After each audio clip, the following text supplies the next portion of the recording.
নমস্কার, এএনএম নিউজে আপনাদের স্বাগত। আমি অভিজিৎ নন্দী মজুমদার আপনাদের সাথে আরেকবার এএনএম এর আড্ডায়। এবার একটা আন্তর্রাষ্ট্রীয় বিষয় নিয়ে। ভারতবর্ষে নির্বাচনের দোরগড়ায়, দরজায় ঠকঠক করছে নির্বাচন।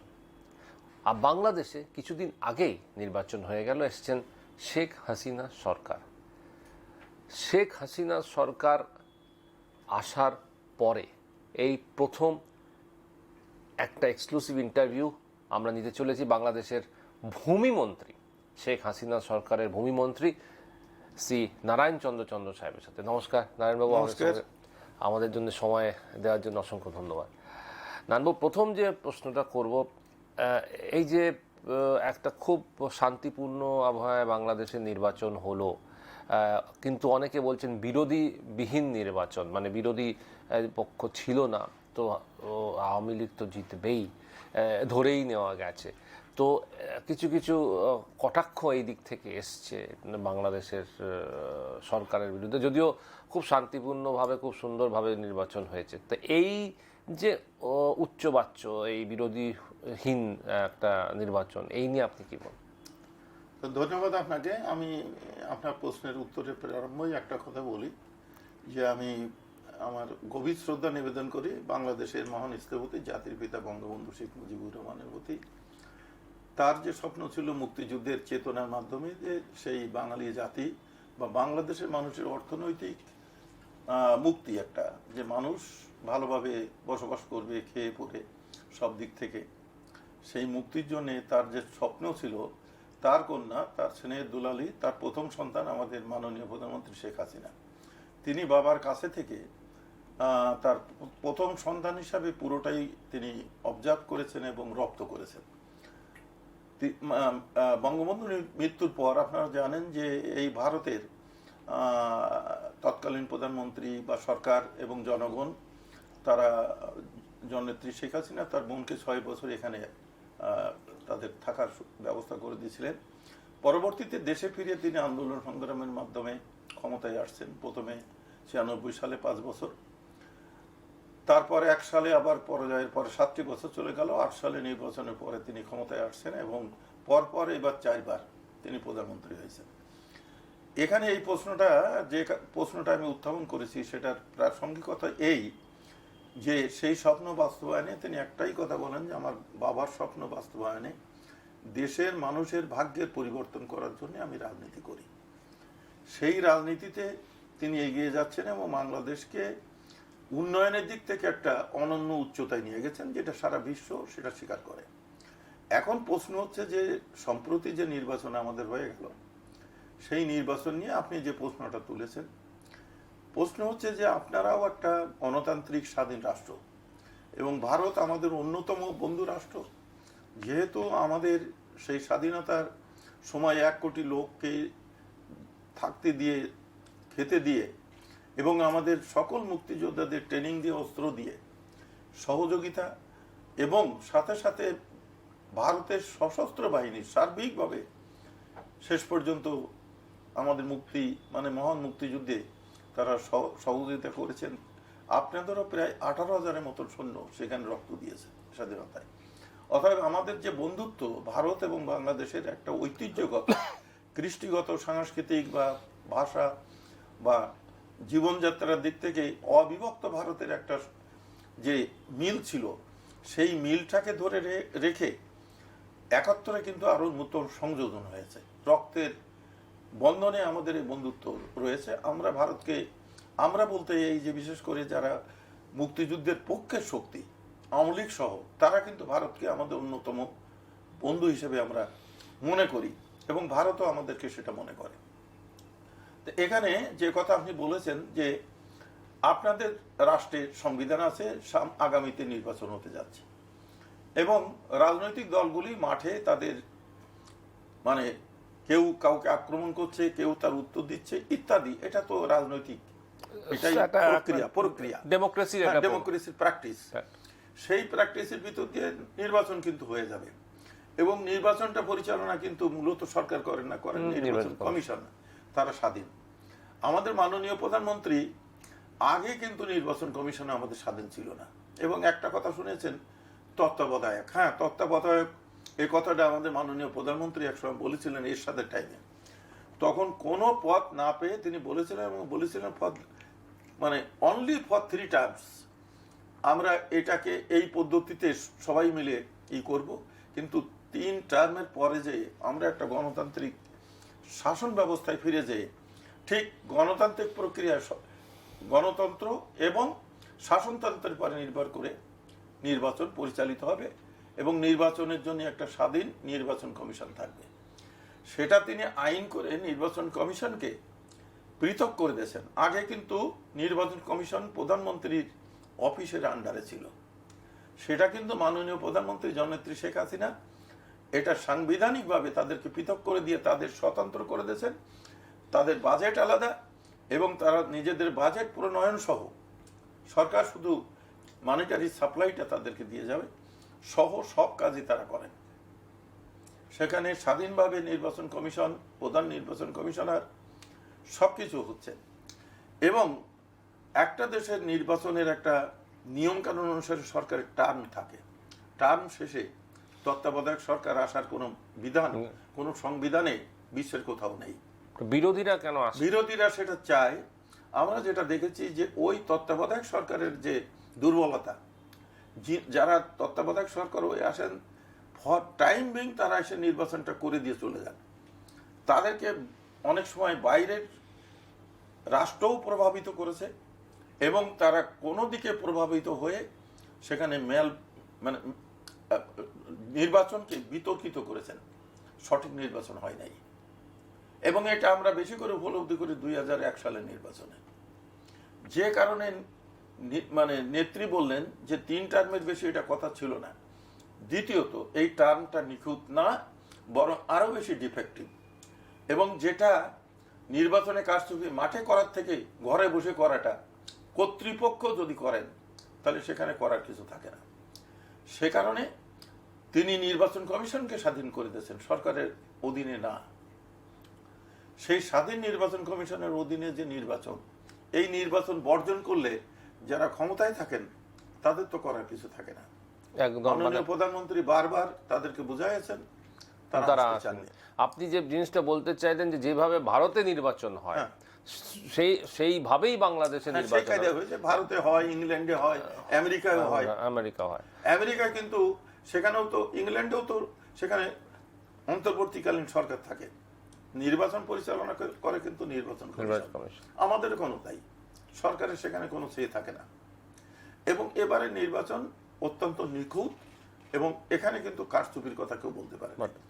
এখন আপনি যে প্রশ্ন করেছেন যে বিরোধী দল আসে নাই, এখন বিরোধী দলকে according to the definition of the political science, being a student of political science, আমি বলবো বিরোধী দল বলতে এই যে যারা ক্ষমতায় থাকে তাদের থেকে সেকেন্ড পজিশনে যারা থাকেন তারা হচ্ছে বিরোধী দল।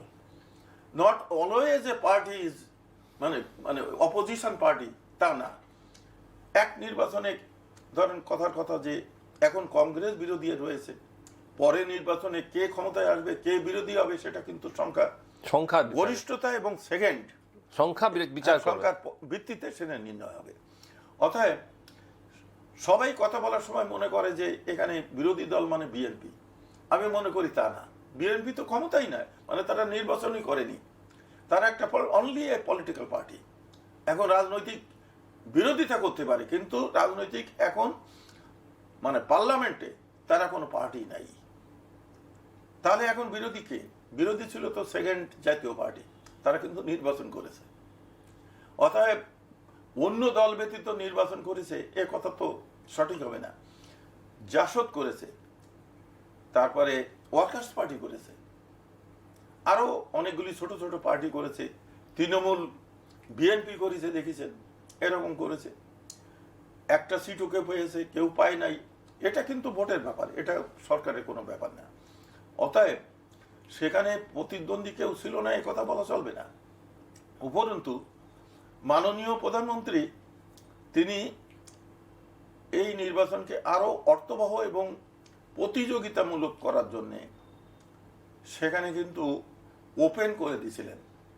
দলের থেকেও যদি কেউ বিদ্রোহ হয়ে দাঁড়ায় তাকে দলের থেকে বহিষ্কার করেন নাই, তারা নির্বাচন করতে পারবে। এমনকি দলের নেতাকর্মীরাও আওয়ামী লীগের যদি অন্য প্রার্থীর পক্ষে কাজ করে তাদেরকেও বহিষ্কার করেন নাই, স্বতন্ত্র দাঁড়ায় তারা নির্বাচন করেছে। এবং এই নির্বাচন যেখানে যেখানে এই ধরনের হয়েছে, আমার নির্বাচনে ভীষণ প্রতিযোগিতামূলক হয়েছে, ভীষণভাবে প্রতিযোগিতামূলক। এবং যে সমস্ত জনসভা হয়েছে আপনারা নিশ্চয়ই বোধহয় লক্ষ্য করেছেন, হাজার হাজার জনগণ মাঠ ছাপাই গেছে, রাস্তাঘাট সব পূরণ হয়ে গেছে এমনিভাবে। এবং স্বতঃস্ফূর্ত ভোটারের অংশগ্রহণ ছিল। এবং আমার ওখানে ভোটের কাস্টিংও ছিল, 53% কাস্টিং ছিল, অর্থাৎ 50 আপ সেখানে কাস্টিং হয়েছে। সেই জন্যে অংশগ্রহণমূলক হয়েছে। বিএনপি অংশগ্রহণ করে না। আপনি একটা খুব অত্যন্ত গুরুত্বপূর্ণ কথা বললেন এখানে, যে গুরুত্বপূর্ণ কথা হচ্ছে আপনার ডেফিনেশন অফ বিরোধী প্রার্থী, বিরোধী দল হচ্ছে যারা নির্বাচন করবে, মানুষের ভোট পেয়ে সংখ্যায় আসবে, সেকেন্ড পজিশনে, সংখ্যার বিচারে বিরোধী দল হয়। যে আমি সরকারকে বিরোধ করছি বলেই যে আমি বিরোধী দল তার কোনো মানে নেই। আমি জনগণের ভোট যখন পাইনি তখন আমাকে সেই বিরোধী দলের আখ্যা আমি পাবো না। আর ক্ষমতাসীন দল মানে এখন আওয়ামী লীগ যে ক্ষমতাসীন দল, এটা তো ক্ষমতায় আছে যতক্ষণ সে থাকবে ক্ষমতাসীন। কোন দল যদি ক্ষমতায় না থাকে তখন কিন্তু সে ক্ষমতাসীন। অতএব ক্ষমতাসীন দল যেমন পার্মানেন্ট না, বিরোধী দলও কিন্তু পার্মানেন্ট না। এটা একটা কথা। বিএনপিকে অধিকাংশই, বিশেষ করে সাংবাদিকরাও এটা গোলায় ফেলান যে বিরোধী দল আসলো না। অত্যন্ত অত্যন্ত গুরুত্বপূর্ণ কথা এখানে বলছেন। আমি এই জায়গা থেকে আরেকটা জায়গায় যাচ্ছি। আপনারা ক্ষমতায় এলেন, আপনার ক্যাবিনেট হলো, তো এবার আপনি ভূমি মন্ত্রণালয়ের দায়িত্বভার সামলানো শুরু করেছেন। দুটো প্রশ্ন। প্রথম, একদিক থেকে আমাদের দিক থেকে যেটা আসছে যে ভারতবর্ষের ভূমি মানে ল্যান্ড আইন, মানে ভূমি আইন যা আছে, বাংলাদেশের ভূমি আইন মোটামুটি একই জায়গা থেকে, ব্রিটিশ আমল থেকে করে আসছে, তো মোটামুটি একই ধাঁচে আছে। তো মন্ত্রণালয়ে মন্ত্রী হওয়ার পরে প্রথম কোন দিকে আপনি এগোনোর চেষ্টা করছেন? ধন্যবাদ, আপনার ভালো প্রশ্ন। যাই হোক, মাননীয় প্রধানমন্ত্রী তিনি তার যে চিন্তাভাবনা, কাকে কোথায় দেবেন, কাকে কোথায় দিলে কাজ হবে, এটা পরিকল্পনা করেই তিনি দেন। সেই হিসাবে তিনি আমাকে যে ভূমি মন্ত্রণালয়ের দায়িত্ব দিয়েছেন, নিঃসন্দেহে তিনি কিছু আশা পোষণ করেন যে ভূমি মন্ত্রণালয় সংক্রান্ত বিষয়। এবং আপনার প্রশ্নটা খুবই প্রাসঙ্গিক। আমি যেদিন শপথ গ্রহণ করি, শপথ গ্রহণ করার পর যখন আমরা সেখানে এন্টারটেইন করি, ওই সময় তাকে দেখা হলে, মাননীয় প্রধানমন্ত্রীকে আমি যখন সালাম জানাই, তিনি আমাকে প্রথমেই যে কথাটা বললেন, জায়গাটা খুবই কঠিন, তো এটাকে মানে ডিজিটাল পদ্ধতিতে নিয়ে যাও। অর্থাৎ এর যে জটিলতা রয়েছে এবং এখানকার যে সমস্ত অসুবিধা বা ইভেন মানে বলতে হয় যে করাপশনও রয়েছে, এগুলি কি করতে গেলে ডিজিটাল পদ্ধতিতে যেতে হবে। আমাদের ভূমি ব্যবস্থা অলমোস্ট সেই সিএস খতিয়ান ব্রিটিশ টাইমে একই রকম। এই মানে ওয়েস্ট বেঙ্গল, আমাদের বাংলাদেশ বা অন্য অন্য জায়গারও কিছু রয়েছে, কিছু কিছু হয়তো আপনাদের রাজ্যে পৃথক পদ্ধতি থাকতে পারে। তো আমরা এখন ডিজিটাল পদ্ধতিতে যাওয়ার দিকে এটা শুরু হয়েছে। মাননীয় প্রধানমন্ত্রী সেটা ডিজায়ার করেন। এবং ডিজিটাল পদ্ধতিতে আমাদের যেমন জরিপ এবং রেজিস্ট্রেশনের থেকে ডাইরেক্ট চলে যাবে এসিল্যান্ডের কাছে, সেখানে ডাইরেক্ট মিউটেশন হবে। তো এই মিউটেশন হয়ে ডাইরেক্ট রেজিস্ট্রেশন, মিউটেশন হয়ে নামজারি এবং খাজনা সবগুলি একেবারে লাইনে হবে। করতে গেলে এখানে যে প্রতিবন্ধকতা রয়েছে, জটিলতা রয়েছে, সেইগুলিকে কাটায় উঠে এটাকে পুরোপুরি একটা ডিজিটাল পদ্ধতিতে যে খতিয়ান খুলে নামজারিগুলি করে আমাদেরকে নিয়ে আসতে হবে। মানে আপনি ডিজিটাল পদ্ধতি, মানে মিডলম্যান যারা আছে, যে দালাল চক্রটাকে থাকবে না, দালাল চক্রটাকে আপনি একদম বন্ধ করে দেন। এবং অফিসগুলি সেই কায়দায় তৈরি হবে। এবং যে কোনো ব্যক্তি সে অফিসে তাদের যেতে হবে, কিন্তু অফিসে যে সেখানে পদ্ধতি ব্যবহার করে জায়গায় বসে রেজিস্ট্রি করে নাম জারি করে খাজনা দিয়েও চলে আসতে পারবে। মানে এটা প্রযুক্তিগত, হ্যাঁ, উইদিন ফিউ মিনিটস। তো এটা মানে বায়োমেট্রিক। হ্যাঁ, বায়োমেট্রিক। এখন এই পদ্ধতিতে আমরা যেতে চাই। আচ্ছা, এই পদ্ধতিতে যেতে গেলে তো সেখানে একটা সময়ের দরকার, কারণ আমাদের ল্যান্ডগুলি নিয়ে এ দেশেও রয়েছে, আমাদের দেশেও রয়েছে অনেক ডিসপুট, এবং সেইগুলি সিভিল মামলাও রয়েছে। আর যেখানে মামলা রয়েছে সেখানে আদালতের হস্তক্ষেপ করার কারো কোনো অধিকার নেই, মন্ত্রণালয়ও পারবে না।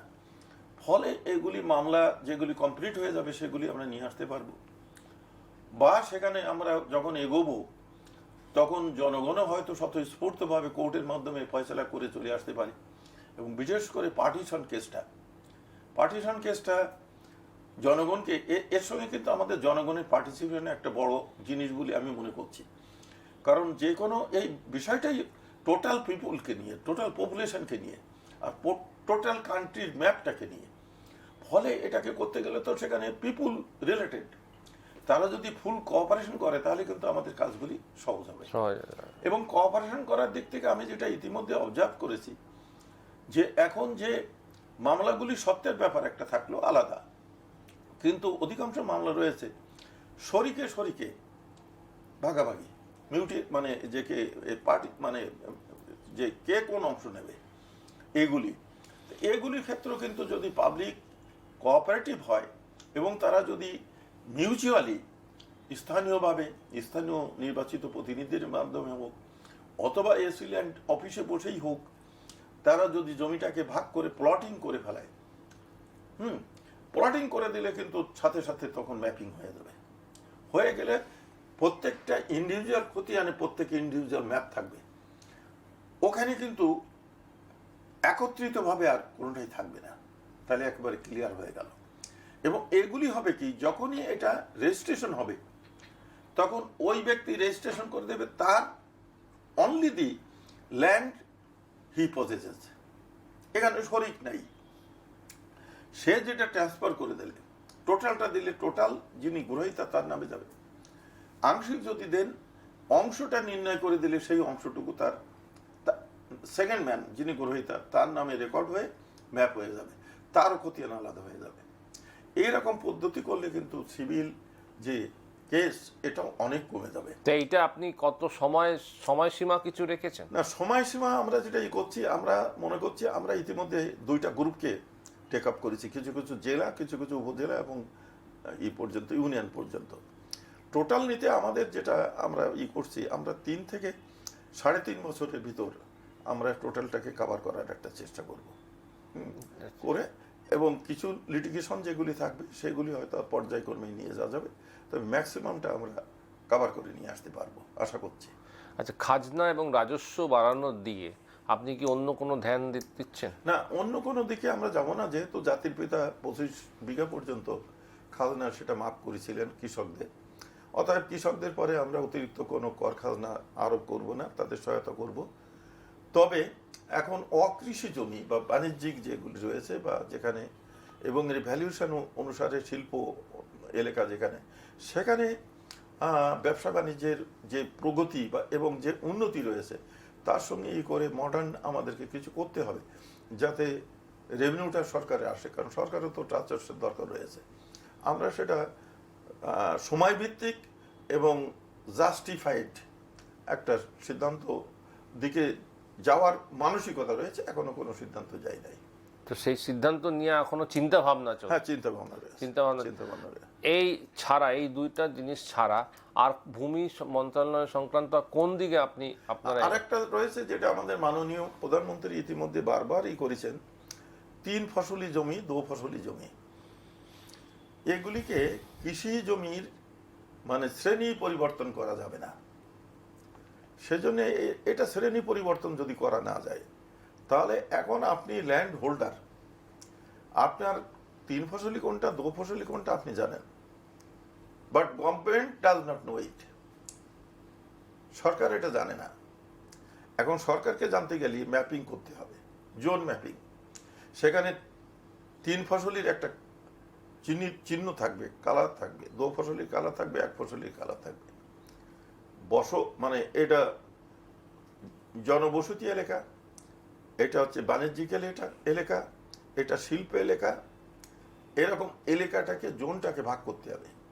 জলাভূমি, চরাভূমি, খাল, নাল, নদী বা এগুলি মৎস্য জলাশয় এগুলি চিহ্নিত করতে হবে। চিহ্নিত করলে তখন কিন্তু আমরা জলাভূমিকে যেমন জলাভূমি করে রাখবো, এটা প্রকৃতির জন্য দরকার, মৎস্য এলাকাগুলিকে সেগুলি সংরক্ষণ করা যাবে। অ্যাট দি সেম টাইম কৃষি জমিকে আমরা কোনো ক্রমে শ্রেণী পরিবর্তন করতে দেব না। যিনি কিনতে পারেন তাকে কৃষিকাজই করতে হবে, কৃষির জন্য ব্যবহার করতে হবে। হ্যাঁ, আর যারা এখন যারা ব্যবহার করছেন, ধরুন দু ফসলি জমি, কৃষি জমি ব্যবহার করছেন, তারা তো চেঞ্জ করে ফেলতেছে। তারা চেঞ্জ করতে পারবো? এখন এখন এখন থেকে আমরা ওইটা যাচ্ছি, আমরা জেলা প্রশাসকদের পরেই করে দিচ্ছি। যদিও সেটা জনীয় হয়নি, কিন্তু তারা তো লোকালি জানেন যে কোনটা চাষের জমিগুলিকে এখন ওইভাবে অ্যাবলিশ করা যাবে না, কারণ একটা চাষের জমিতে চাষই করতে হবে, ওখানে বাড়ি ঘর দৌড় তোলা যাবে। হ্যাঁ, পরিবেশের একটা জরিপে দেখা যাচ্ছে যে প্রতি বছর আমাদের 1% কৃষি জমি বিলুপ্ত হচ্ছে ঘর বাড়ি ব্যবসার জন্য। এভাবে যদি হয় আফটার 70 ইয়ার্স বাংলাদেশে কোনো কৃষিযোগ্য জমি থাকবে না। তা যদি না থাকে তাহলে দেশের অবস্থাটা কি দাঁড়াবে? মানে এখন যা পরিবেশের জরিপে যা দেখছেন, তাহলে 70 বছর পর কৃষি জমি বাংলাদেশে থাকবে না। তাহলে সেইটা বন্ধ করতে আপনারা কি করছেন? হ্যাঁ, সেইটা বন্ধ করার জন্য তো আমরা ওইটা করছি যে কৃষি জমি শ্রেণী পরিবর্তন করা যাবে না, কৃষি জমি ট্রান্সফার করতে পারে, বাট যে কিনবে সেই গ্রহীতাকেও স্বীকার করে নিতে হবে যে এটা কৃষিকাজেই আমি ব্যবহার করবো। তো এইটা কবে থেকে আপনারা করছেন? এটা আমরা এখন থেকে আমরা এটা নিষেধাজ্ঞাটা দিয়ে দিচ্ছি, এবং জোনিং করে আমরা ম্যাপেই নিয়ে যাব। যখন এটা রেজিস্ট্রেশন হবে তখন কিন্তু সাব রেজিস্ট্রারি করে দেবেন, এগ্রিকালচার 3 crops 2 crops মেনশন করা থাকবে। মেনশন করা থাকলে সে আর এটা ডাইভার্ট করতে পারবে না অন্য কোনো ইতে।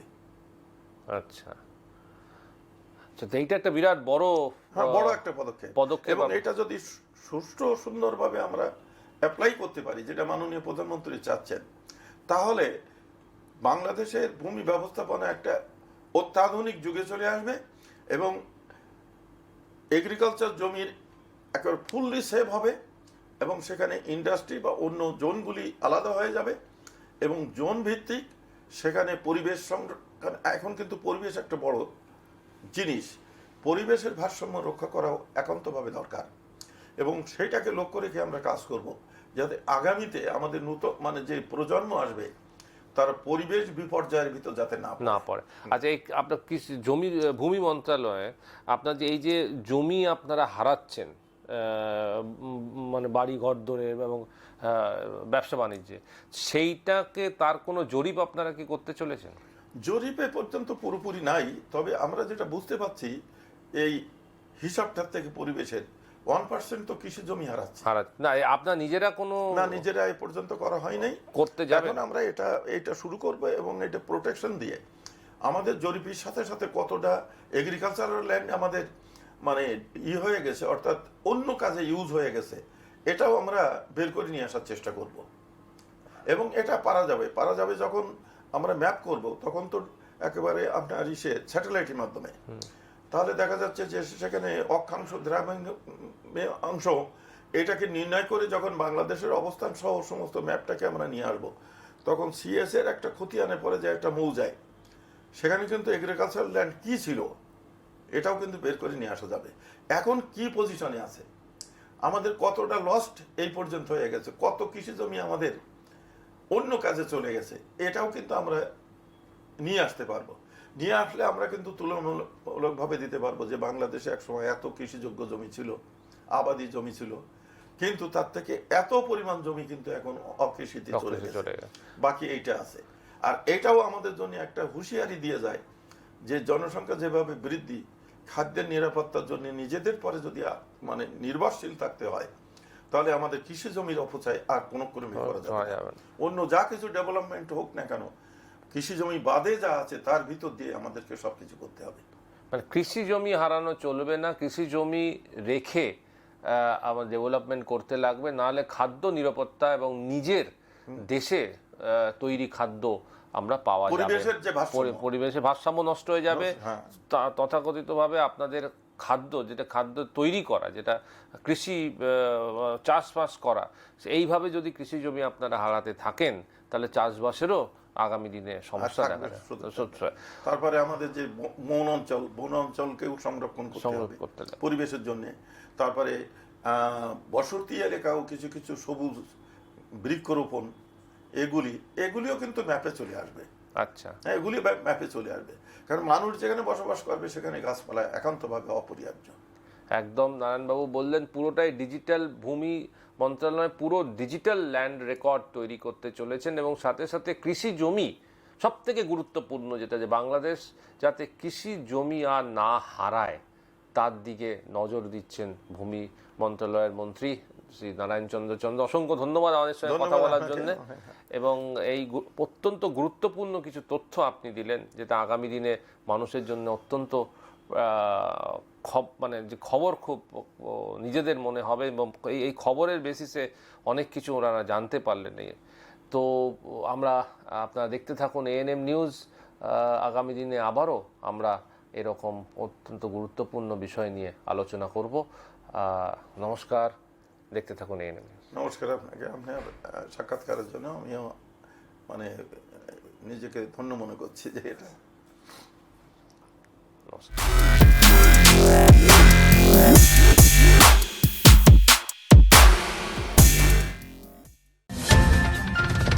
और खबरों के लिए सब्सक्राइब कीजिए एएनएम न्यूज़, बेल आइकन दबाकर रहिए सबसे आगे।